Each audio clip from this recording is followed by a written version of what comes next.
let's try the Flourish Dubai Chewy Cookie.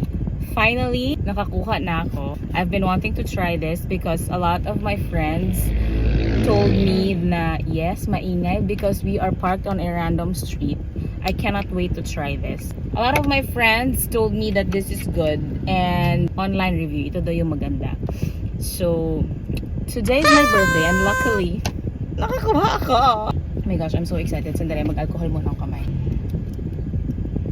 I'm on my way to go to my birthday dinner but kailangan ko muna tong itry. I cannot wait.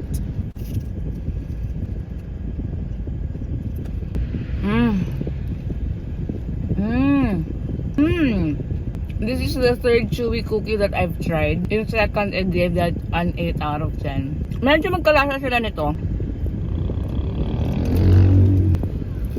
This is good. This is perfect for me. I totally get kung bakit always sila sold out nito. I went there early in the morning. They don't accept reservations anymore. But luckily, it's available today, which is my birthday, for walk-ins only. So I went there in the morning before I went to work. Ang sarap niya. Okay, that's it. Bye!